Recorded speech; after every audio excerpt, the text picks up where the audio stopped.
Ladies and gentlemen, patriots from coast to coast, welcome to what can only be described as the single most pivotal hour in the history of American television. What we are witnessing tonight is not merely a debate, and it is certainly not the polite, sanitized exchange of talking points that the mainstream media has force-fed us for 40 years. Tonight, the veil is being lifted, and for the first time in modern history, we are seeing a reckoning that the establishment in Washington, D.C. has spent billions of dollars trying to prevent. The atmosphere in this auditorium is electric, but it is also thick with a palpable sense of dread coming from the left side of the aisle, because they know, just as we know, that the rules of engagement have fundamentally changed. For decades, we have watched politicians like Hillary Clinton glide through these events with a practiced smirk, shielded by moderators who act more like her campaign staff than objective journalists. We are used to seeing them deflect, pivot, and lie with a smoothness that is almost impressive if it weren't so destructive to our republic. But tonight, the script has been flipped, thrown into the shredder, and burned. Donald Trump did not walk onto that stage tonight to debate policy percentages or discuss the minutiae of tax credits. He walked out there carrying the weight of the forgotten men and women of this country, and more importantly, he walked out there carrying the receipts. You could see the shift the moment he took his place behind the podium. There was no attempt to play nice, no attempt to seek approval from the pundits sitting in the front row who have spent years demonizing him and his supporters. While Hillary stood there, polished, rehearsed, and wearing that familiar mask of elitist condescension, Trump looked like a man on a mission from God. He didn't bring a notepad with pre-written zingers. He brought literal binders, stacks of heavy, undeniable documentation that landed on his lectern with a thud that echoed like a gavel striking a judge's bench. That sound was the first signal that the political theater we are used to is over, and the trial of the century has officially begun. Let's be honest with ourselves. For too long, the Republican Party has been too weak, too polite, and too afraid of the media to actually prosecute the case against the corruption of the Clinton machine. We have had candidates who would rather lose with dignity than win by fighting in the mud, but you cannot clean out a swamp if you are afraid to get your boots dirty. Trump understands this in his gut.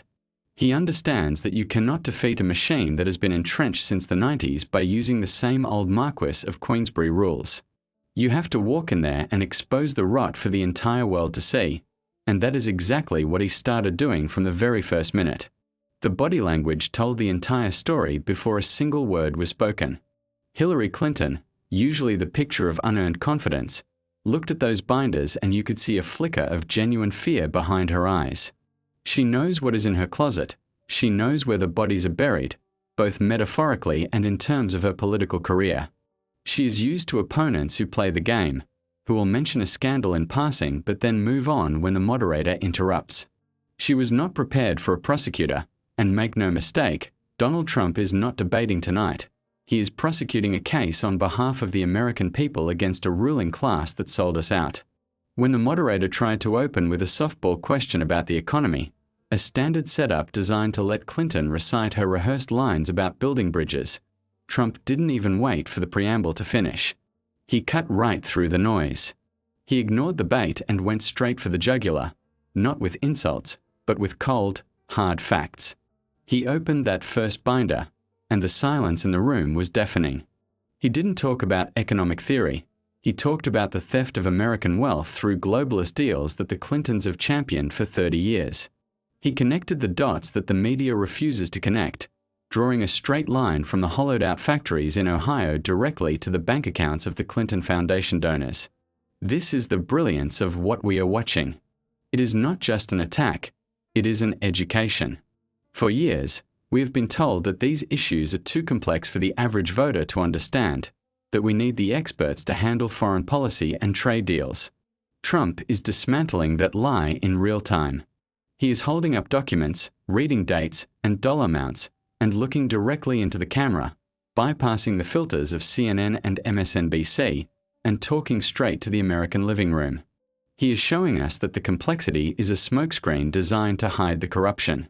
When he lays out the timeline of the Haiti relief funds, seeing the shock on the faces of the audience is a vindication for every independent journalist who has been screaming about this for years. Hillary's reaction is the most telling part of this entire spectacle. At first, she tried to laugh it off, That signature cackle that usually signals she is uncomfortable but trying to assert dominance. She tried to interrupt, tried to appeal to the moderators to enforce the rules, crying foul like a player who realizes the referee is no longer on their payroll. But Trump plowed through her objections like a bulldozer. He didn't let her breathe. Every time she tried to pivot to Russia, or tried to bring up his rhetoric, he slammed another piece of evidence on the table. It was a relentless barrage of truth that she simply had no defense for because she has never had to defend herself in a fair fight. The topic of the emails, which the media has tried so hard to bury, to dismiss as old news or a nothing burger, was brought back to life with a vengeance. But Trump didn't approach it from the angle of mishandling classified information, which is the dry, legalistic argument that puts voters to sleep. No, he framed it as a cover-up of criminal activity. He asked the question that every person with common sense has been asking: why do you delete 33,000 emails if you are talking about yoga and wedding plans? You don't use BleachBit to wipe a server unless you are hiding something that would put you in prison. And when he looked at her and said, because you were selling access to the State Department, the gasp in the room was audible. He stripped away the veneer of the public servant and revealed the politician for what she really is. He detailed the pay-to-play scheme with a clarity that was devastating. He didn't use legal jargon. He used the language of the working man. He explained how foreign governments would donate millions to the foundation, and suddenly, miraculously, they would get a meeting with the Secretary of State, or a favorable arms deal would be approved. It is bribery, plain and simple, but it is bribery wrapped in the guise of charity, and Trump tore that wrapping paper to shreds. He held up a chart showing the flow of money, and for the first time, the complexity of the Clinton machine looked simple, ugly, and criminal. The moderators were paralyzed. You have to understand, these people are not used to losing control of the narrative.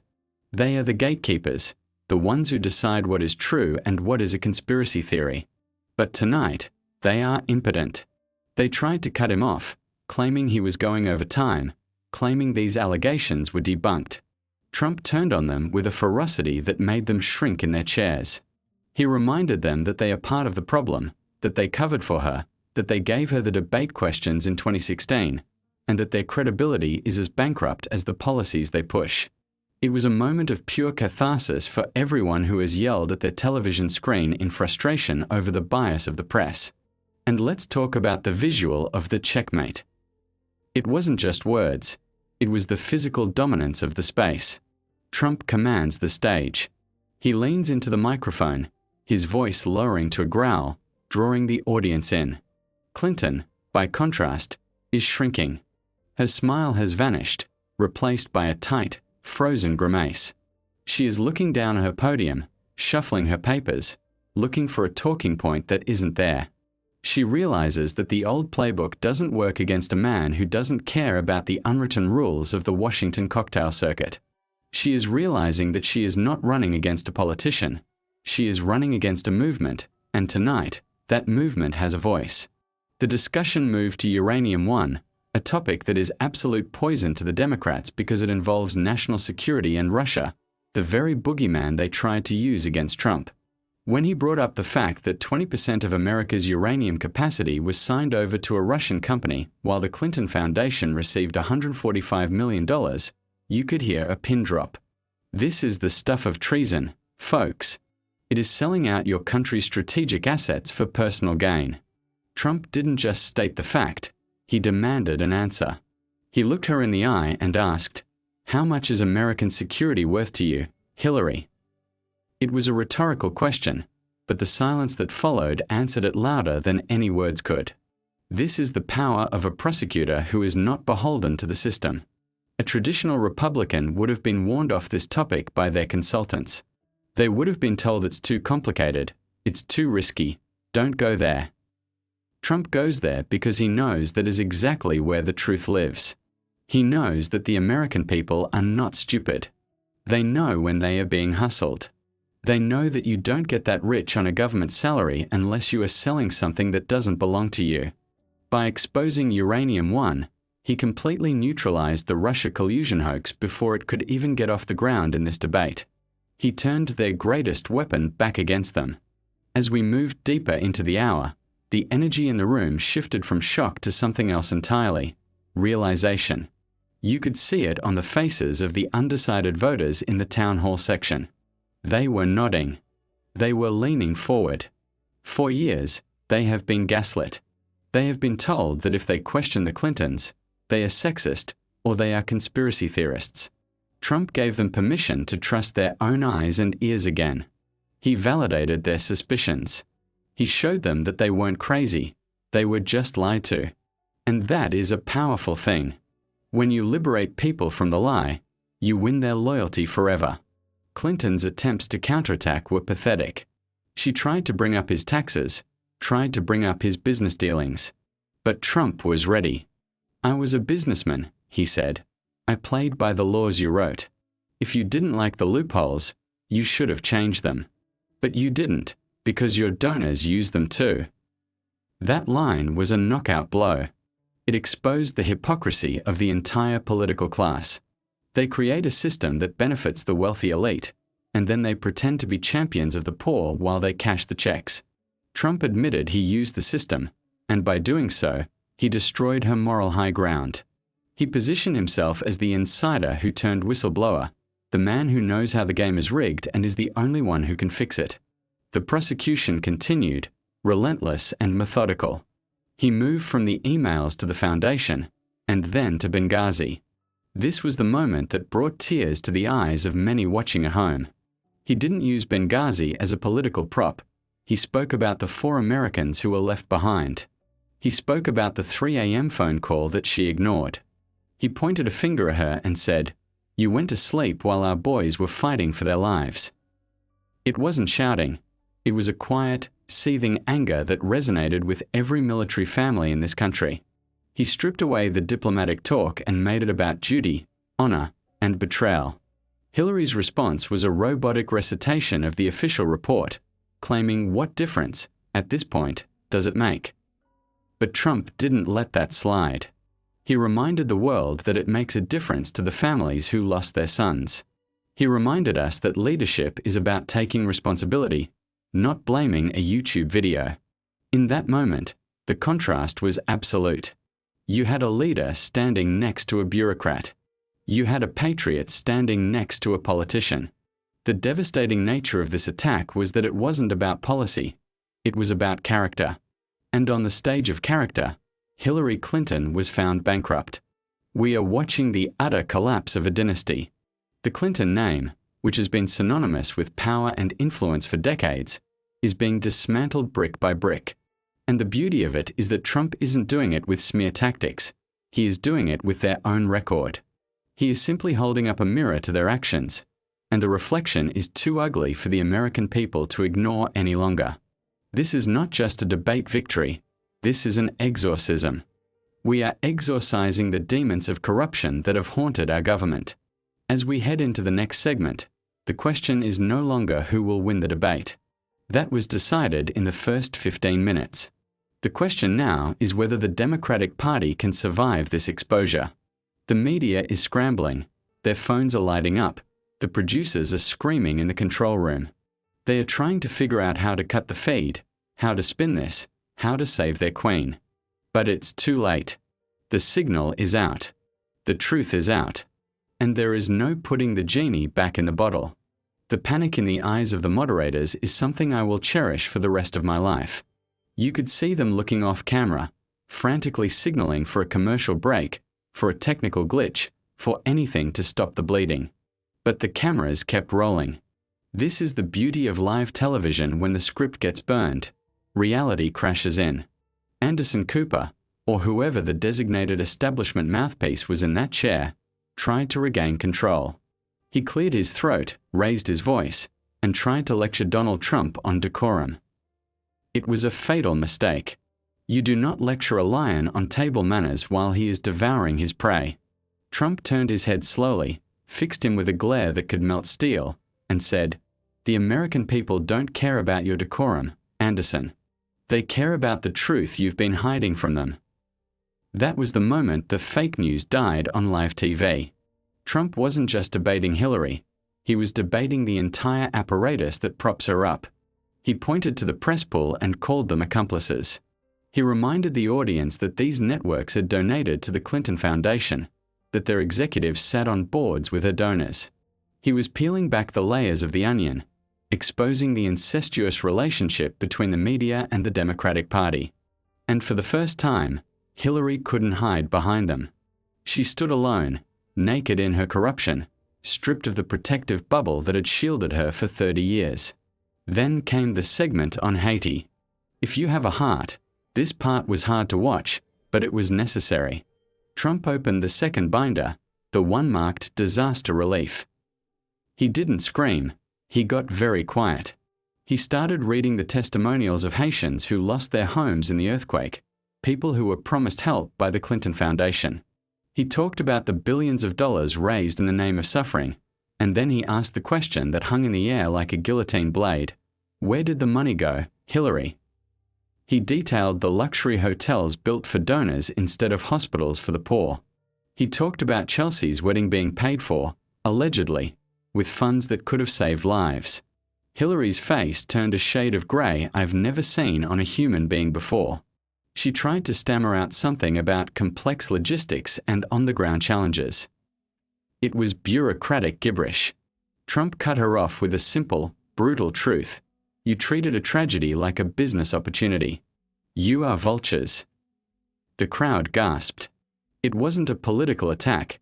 It was a moral judgment. He painted the Clintons not just as crooked politicians, but as predators who feast on the weak. In that moment, the humanitarian mask didn't just slip, it shattered. You could feel the disgust radiating from the audience, even from the liberals in the room.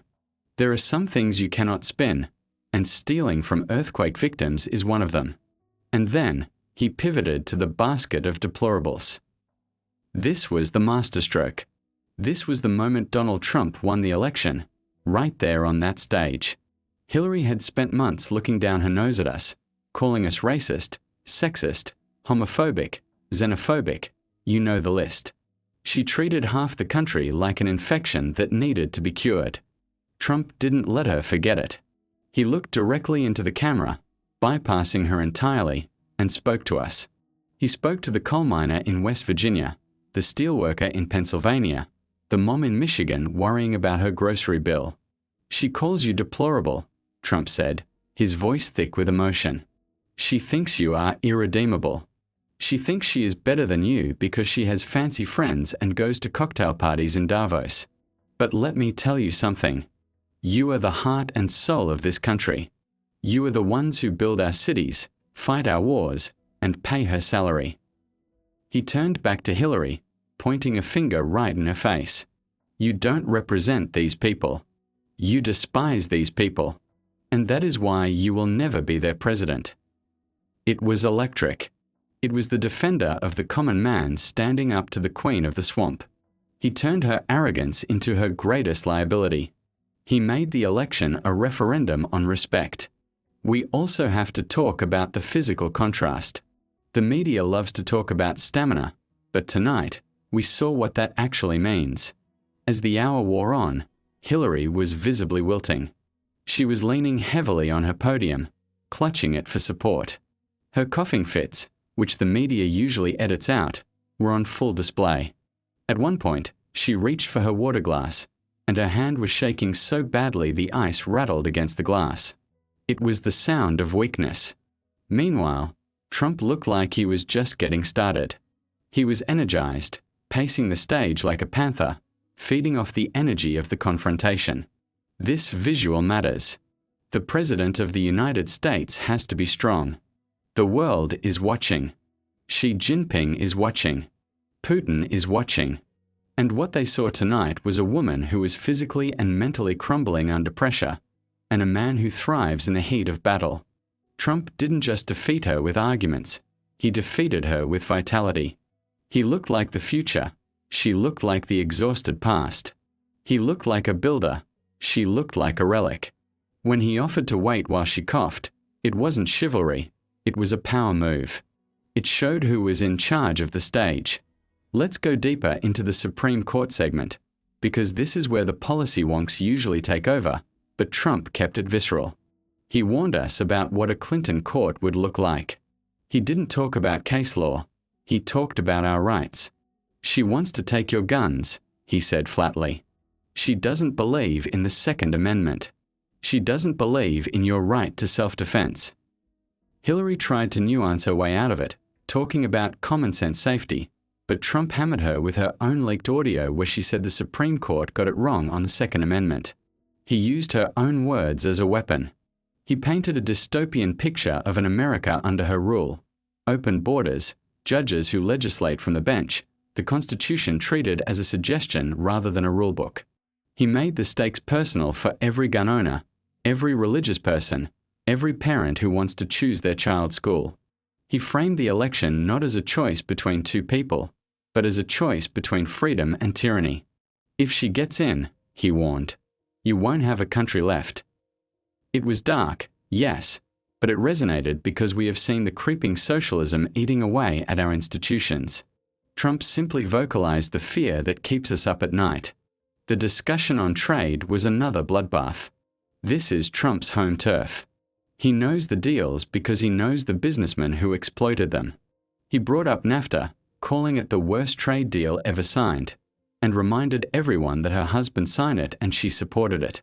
He brought up the TPP, the Trans-Pacific Partnership, which would have surrendered our sovereignty to global tribunals. He looked at her and said, "You work for the donors who want cheap labor. I work for the workers who want good jobs." It was the simplest, most effective economic message in history. Hillary tried to attack his business record again, bringing up bankruptcies. Trump laughed. He actually laughed in her face. "I used the laws of the land to save my companies and save thousands of jobs," he retorted. "What have you built, Hillary? You haven't created a single job in your life. You've only created bureaucracy." He contrasted the private sector mindset with the government mindset. He showed that he understands risk and reward, while she only understands tax and spend. He positioned his wealth not as a liability, but as proof of competence. "I know how to win," he said. "America doesn't win anymore. We lose on trade, we lose at the border, we lose in foreign policy. I will start winning again." The crescendo of the night, however, was when he brought up the shadow government or the deep state, although he didn't use those exact words yet. He talked about the permanent political class in Washington that gets rich regardless of who is in power. He pointed to the rows of lobbyists in the audience. "They hate me," he said, gesturing to the suits in the front rows. "They hate me because I don't need their money. I don't need their approval. And that makes me dangerous to them." This was the revolutionary moment. He declared war on the system itself. He positioned himself as the outsider, the wrecking ball sent by the American people to smash the corruption of DC Hillary, sitting there in her tailored suit, funded by Wall Street and Big Pharma, looked like the CEO of the company he was coming to shut down. The imagery was powerful. It was the people versus the powerful. It was the populists versus the globalists. And Trump was leading the charge with a flag in one hand and a subpoena in the other. As we approach the final segment of this broadcast, I want you to notice something. Notice the silence of the fact-checkers. Usually, by now, the chyrons at the bottom of the screen would be lighting up with false or misleading. But tonight, the screen is clean. Why? Because they can't fact-check the truth. They can't fact-check the bank records. They can't fact-check the emails that are right there in black and white. They are paralyzed by the sheer volume of evidence Trump is presenting. They are overwhelmed. The system is crashing. We are watching the end of an era. The era of the smooth-talking politician who promises the world and delivers nothing is over. The era of the media controlling what you are allowed to think is over. Donald Trump has broken the conditioning. He has snapped the leash. And as we head into the final closing statements, the question is, what happens next? When the king is naked and the queen is dethroned, who picks up the crown? The answer, my friends, is that we do. The people pick up the crown. Stay tuned, because the closing statement Trump is about to deliver is not a speech. It is a declaration of independence from the corrupt establishment. You do not want to miss this. The moderators, sensing that their candidate was on the ropes, tried to rush to the closing statements. They wanted to end the misery, to stop the bleeding before the Democratic Party bled out completely on national television. They gave Hillary the first word, hoping she could muster one last rehearsed soundbite, one last emotional appeal to save her sinking ship. But what we saw was the final gasp of a dying political order. She launched into her "Stronger Together" slogan, but tonight, the words felt hollow. They felt like ashes in her mouth. She talked about unity, but after being exposed as a divider who labeled half the country deplorable, nobody was buying it. She talked about the future, but she looked like a ghost from the past. Her voice cracked, her eyes darted around the room looking for validation that wasn't there, and for the first time, she looked small. The aura of inevitability was gone, replaced by the stench of desperation. Then, it was Donald Trump's turn. He didn't use a script. He didn't look at his notes. He didn't even look at the moderators. He looked directly into the lens of camera one, piercing through the screen and staring right into the soul of every American watching at home. He didn't offer platitudes. He offered a contract. For 40 years, he began, his voice low and rumbling like thunder, you have watched these politicians sell your jobs to China, send your sons to die in endless wars, and open your borders to criminals. They have gotten rich while you have gotten poor. They live in gated communities while your neighborhoods crumble. He paused, letting the weight of the accusation sink in. Hillary Clinton is the face of that failure, he continued, gesturing to her without even looking at her, dismissing her as if she were already irrelevant. She asks for your vote to continue the corruption. I ask for your vote to end it. I am not a politician. I am not part of their club. And that is why they are terrified of me. Because I don't work for them. I work for you. It was the most powerful closing statement in the history of televised debates. It wasn't about Republican versus Democrat. It was about the people versus the ruling class. He framed the election as a final chance to save the Republic, a last stand for American sovereignty. When he said, I am the only thing standing between them and you, it wasn't a boast, it felt like a promise of protection. The moment the debate ended, the visual contrast was seared into the national consciousness. Usually, the candidates walk to the center of the stage, shake hands, and smile for the photo op tonight. There was no pretense of civility. Trump stood tall at his podium, gathering his binders of evidence with the satisfaction of a lawyer who just won a capital case. He didn't rush to center stage. He waited. Hillary, on the other hand, looked like she needed a medic. Her aides rushed the stage, swarming around her like a protective detail extracting a VIP from a combat zone. They didn't guide her. They practically carried her. The stamina narrative was dead on the floor. Trump walked to the edge of the stage, clapping for the audience, giving thumbs up, basking in the adoration of the crowd that had turned on the establishment. He looked like a gladiator standing over a fallen opponent. Now, let's shift our attention to what was happening in the studios of CNN, MSNBC, and the other legacy networks. It was a funeral. I wish I could describe it any other way, but it was a wake for their narrative. The anchors, who usually have their spin ready to go before the debate even ends, were sitting there in stunned silence.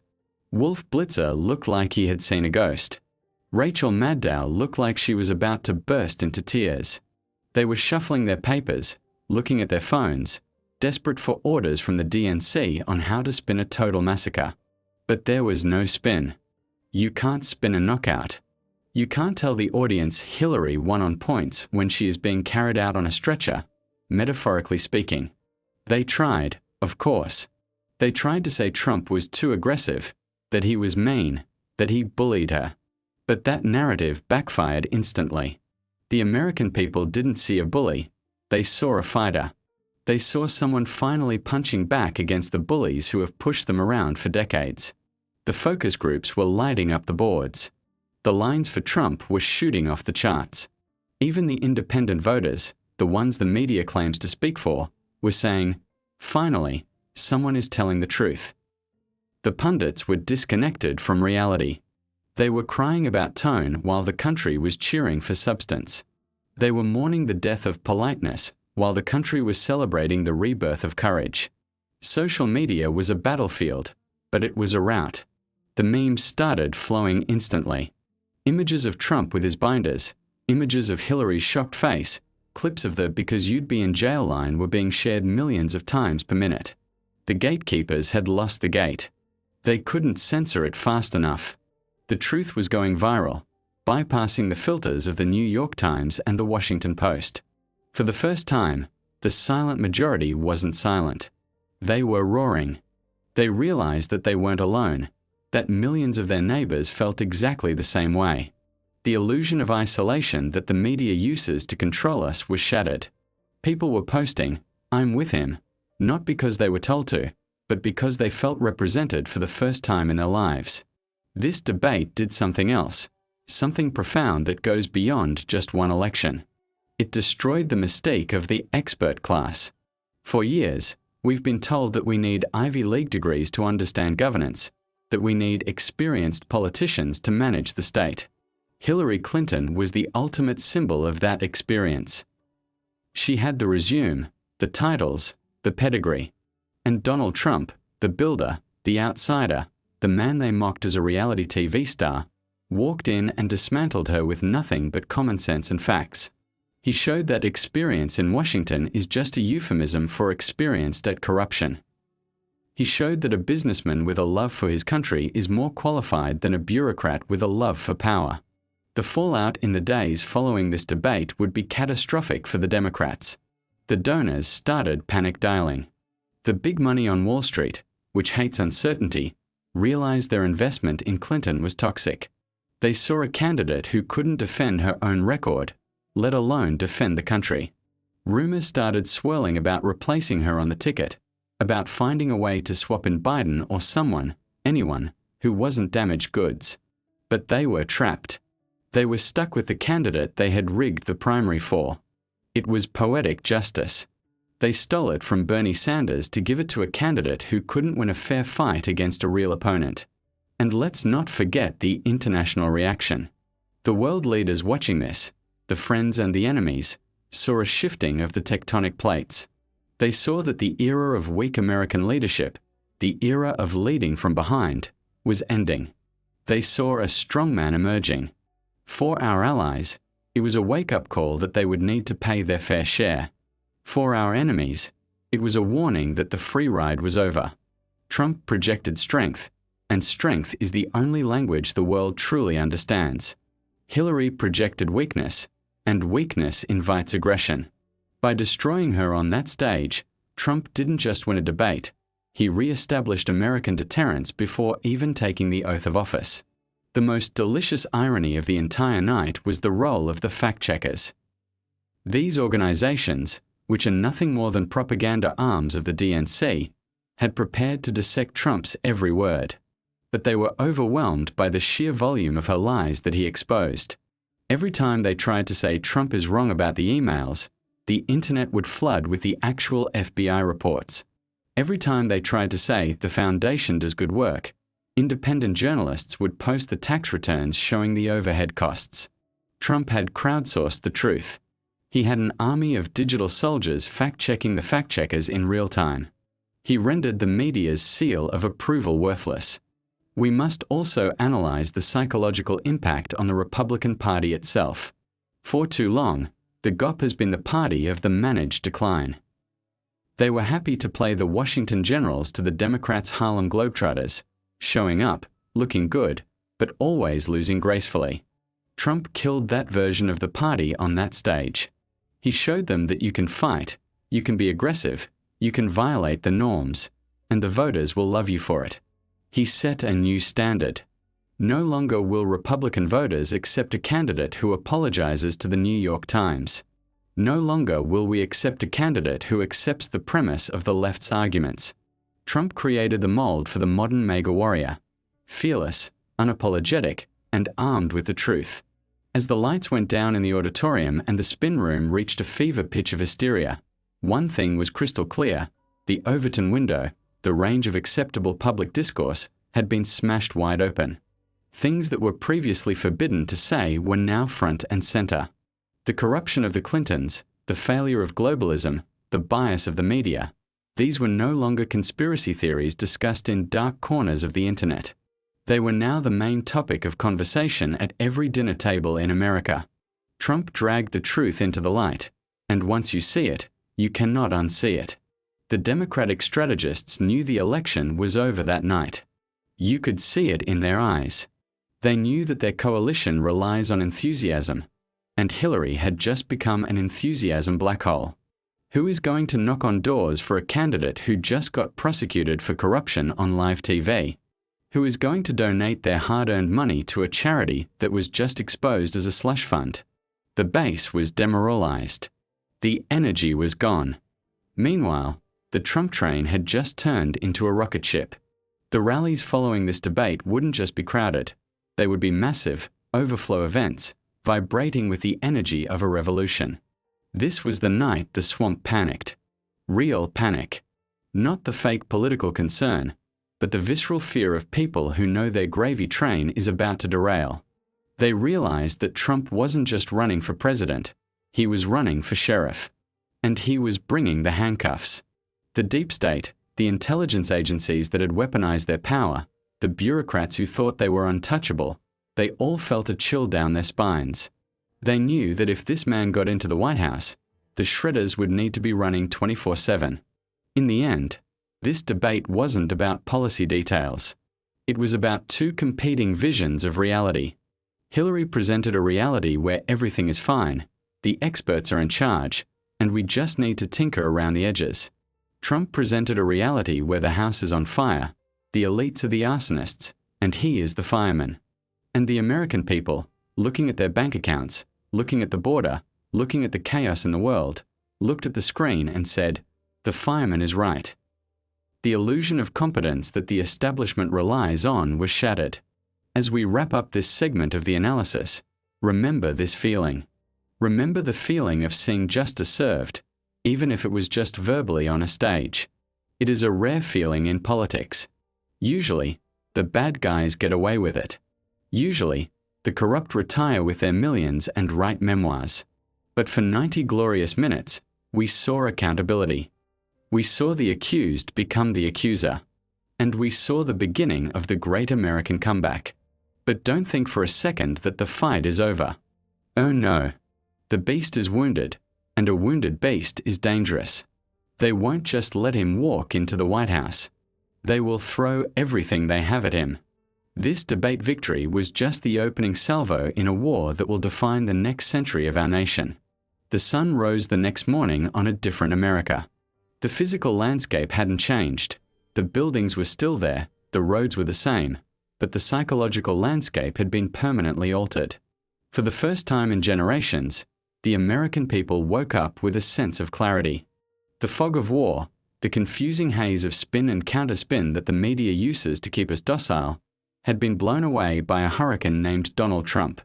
In coffee shops, in break rooms, and on construction sites across the nation, the conversation wasn't about who won in the traditional sense. It was about the fact that someone finally said the quiet part out loud. The spell of the establishment, which relied on our politeness and our hesitation to question authority, was broken. We must understand that what Trump did on that stage was dangerous. Not dangerous to the country, but dangerous to himself. By humiliating the Clinton machine, by exposing the corruption of the intelligence agencies and the media, he painted a target on his back the size of a billboard. The empire does not forgive, and it certainly does not forget. The political warfare we have seen over the last few years, the Russia hoaxes, the sham impeachments, the weaponized indictments, all of it can be traced back to this 90-minute period. They are punishing him for the crime of exposing them.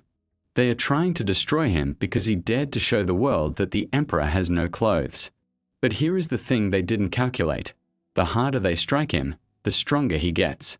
That debate proved to the American people that the system is rigged. So, when the system attacks him, it only confirms what he told us on that stage. Every subpoena they sent him is just another receipt proving he was right. Every time they try to gag him, they only make his voice resonate louder. They created a martyr for the cause of truth. They thought they could crush him like a bug, But instead, they forged him into a legend. They turned a businessman into a symbol of resistance that will outlive us all. This debate also marked the death of the old Republican Party. The party of Mitt Romney, the party of polite surrender, died on that stage right alongside Hillary Clinton. Trump showed the base what fighting looks like. He showed us that you don't bring a knife to a gunfight, you bring a tank. He taught a generation of conservatives that it is okay to be aggressive in defense of your values.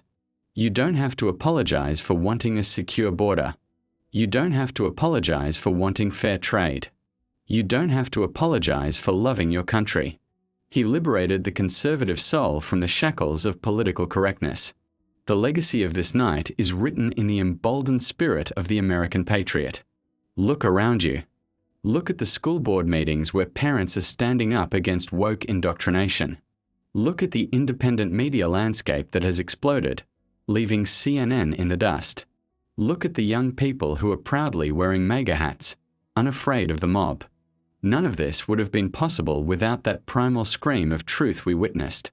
Trump was the icebreaker ship that smashed through the frozen sea of conformity, and now thousands of ships are following in his wake. Hillary Clinton, for her part, retreated into the shadows of irrelevance. Oh, she still pops up now and then to lecture us, to sell a book, or to complain about misogyny, but her power is gone. She is a queen without a kingdom. The Clinton machine, once the most feared political operation on earth, was revealed to be a paper tiger. It turned out that their power only existed because we believed it existed. Once we stopped fearing them, they evaporated. Trump showed us that these globalist elites are not all-powerful wizards. They are just greedy, incompetent bureaucrats who panic when you shine a light on them. As we look to the future, we must carry the lessons of this debate with us. The most important lesson is that the truth is the ultimate weapon. They have the money, they have the institutions, they have the microphones, but we have the truth. And as we saw on that stage, when the truth is delivered with courage and conviction, it cuts through the lies like a hot knife through butter. We don't need to be afraid of their labels. We don't need to be afraid of their fact-checkers. We just need to stand our ground, hold up the receipts, and refuse to back down. There is a storm coming, my friends. The establishment is regrouping. They are trying to change the rules of voting. They are trying to censor the internet. They are trying to criminalize dissent. They are terrified that another Trump moment will happen. But it's too late. The genie is out of the bottle. The American people have tasted the red pill, and we are never going back to the blue pill. We know what they are doing. We see the strings on the puppets, and we are ready for the next round. So, as you watch the clips of that historic night, don't just feel nostalgia. Feel resolved. Feel the fire in your belly. That debate wasn't the end of the movie. It was just the opening scene of the restoration of our republic. Donald Trump stood in the breach for us. He took the arrows so we could stand up. Now, it is our turn. It is our turn to be the prosecutors in our own communities. It is our turn to demand accountability. It is our turn to ensure that the government of the people, by the people, and for the people shall not perish from the earth. This was the night the swamp was drained on live TV. It was the night the forgotten man was remembered. And it was the night we realized that if we fight, we can win. God bless Donald Trump, and God bless the United States of America.